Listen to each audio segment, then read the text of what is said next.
अब देखिए बच्चों, ये चौथा प्रश्न है, नहीं अभी भी को एक साथ प्रयोग करके 3 वाक्य लिखिए और देखिए नहीं अभी भी के पीछे कौन से भाव छुपे हो सकते हैं। एक तो आपको वाक्य प्रयोग करने और दूसरा उनका भाव बताना है। जैसे नहीं अभी भी मेरी परीक्षा की तैयारी कम है, तो परिश्रम करने का भाव है इसमें, ठीक है। नहीं अभी भी मेरे पापा आ सकते हैं, तो क्या है इसमें, प्रतीक्षा का भाव हो गया, ठीक है। नहीं अभी भी मुख्य अतिथि उद्घाटन कर सकते हैं, तो ये आशा का भाव हो गया। तो इस तरह से आप 3 वाक्य अपने से निर्माण करेंगे और लिखेंगे, ठीक है।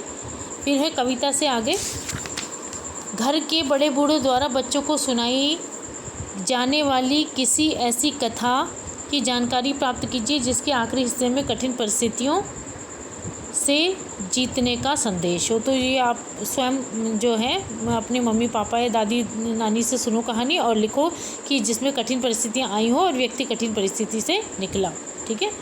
अब है, जब आप घर से स्कूल जाते हैं तो आपकी कोई प्रतीक्षा कर रहा होता है। सूरज डूबने का समय भी आपको खेल के मैदान से घर लौट आने की सूचना देता है कि घर में आपकी कोई प्रतीक्षा कर रहा है। प्रतीक्षा करने वाले व्यक्ति के विषय में आप क्या सोचते हैं, अपने विचार लिखिए, ये भी स्वयं करना है आपको, ठीक है।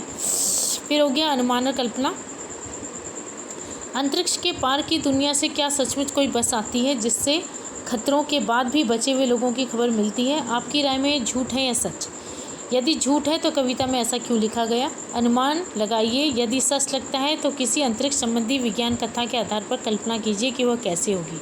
वे बचे हुए लोग खतरों से क्यों घिर गए होंगे, इस संदर्भ में कोई कथा बना सके तो बनाइए। मतलब आपको एक कहानी टाइप की लिखनी है जिसमें आपको इस संबंध में लिखना है कि अंतरिक्ष से वाकई में कोई बस आई और जो है बचे हुए लोगों की खबर लाई, या अंतरिक्ष से संबंधित कोई भी जो कहानी है वो आप अपने मन से गढ़ सकते हो या कोई कहानी लिख सकते हो, ठीक है।